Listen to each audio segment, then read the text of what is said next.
Horns up and welcome to a brand new episode of Headbanger's Kitchen. It's official, my friends. It's Thai food month here on Headbanger's Kitchen, and today we're going to be whipping up a Thai classic. This is the Thai basil chicken, or pad Krapow Gai as they call it in Thailand. And today we're going to be making a delicious keto version served on a bed of lettuce topped with a delicious fried egg. Anyway, enough jibber jabber, let's get cooking. Now normally Thai basil chicken is made using holy basil, but since I don't get that in India, I'm just using the regular Thai basil. Now I'm just plucking the leaves because I want to leave them whole, but you can also chop them up if that's what you prefer. The next thing I'm going to do is take about 30 grams of shallots or pearl onions or regular onion, whatever you can get your hands on, about 15 grams of garlic, and I'm going to use 3 Thai bird's eye chilies, but you can use more chilies if you want it spicier.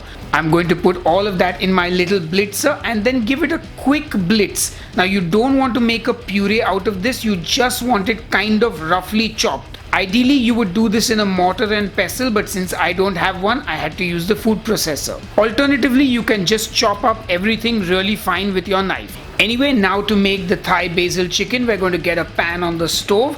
And if you have a wok, use a wok. I'm going to heat up 2 tablespoons of chicken oil. Now if you don't have chicken oil, you can use any other cooking fat you like. But if you'd like to make chicken oil, click on the I button to learn how to make it. Once the oil is nice and hot, we're going to add in our mixture of shallots, garlic and chilies.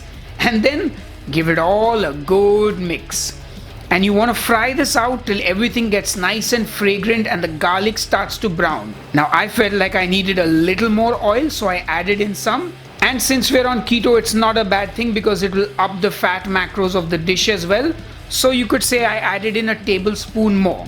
And give it all a good mix and let it fry. Once the garlic has started browning and it's nice and aromatic, I'm going to put in my minced chicken and give it all a good mix. Now you can also use chicken meat for this. If you want chunks of chicken, you can also buy chicken meat and mince it yourself at home so you have a coarser grind. I was able to get a good grind from the butcher which had some fat in it, some nice big pieces. So that's what I chose to use. But you can use whatever you like.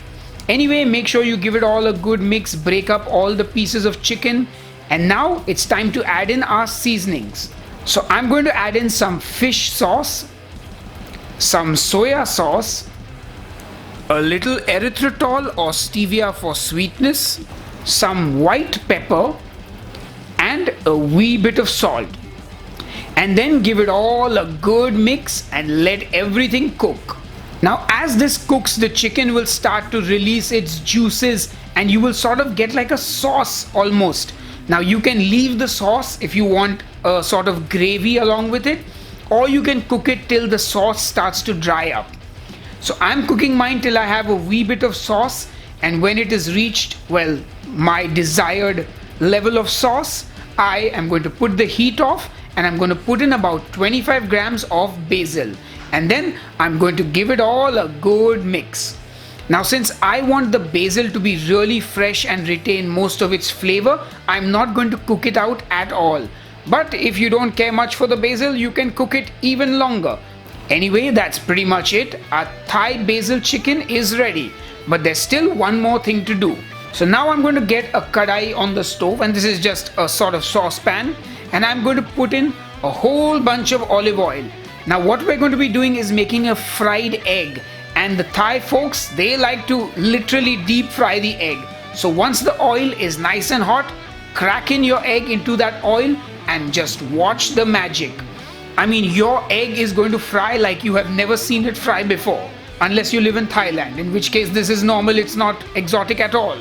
Anyway, let that egg cook. You can use your slotted spoon to splash some oil on the top so that it cooks evenly. And don't play around with it too much. The egg will sort of crisp up at the bottom and release itself from the pan. And yeah, just once the egg is fried, get it out of the pan.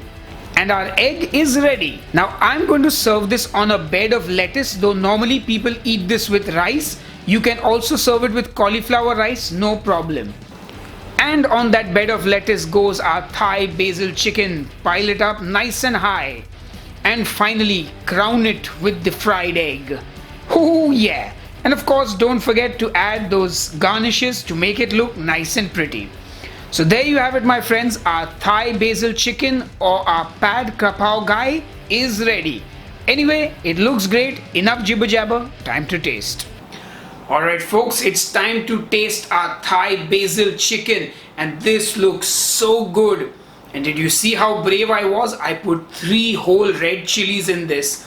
So hopefully it's not too spicy for me, but I can't wait to dig in. And normally they serve this with rice, so you could make cauliflower rice, or you can eat it with lettuce like I will do off camera, because it'll get messy right now. But let's taste.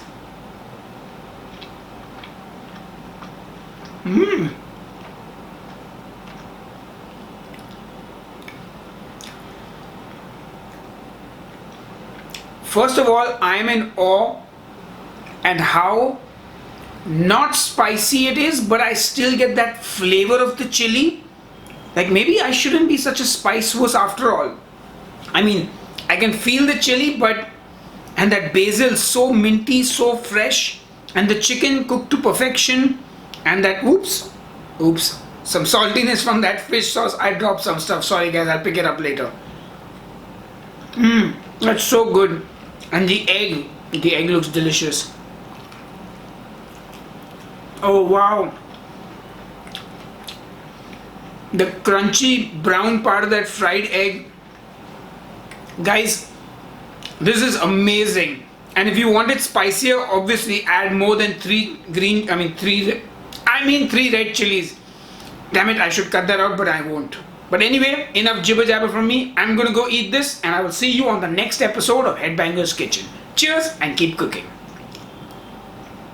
Hi Dipti. You want to taste it?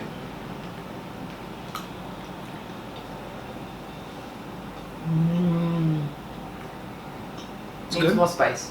Needs more spice, says my wife, who's camera shy. Anyway, enough jibber jabber. See you soon.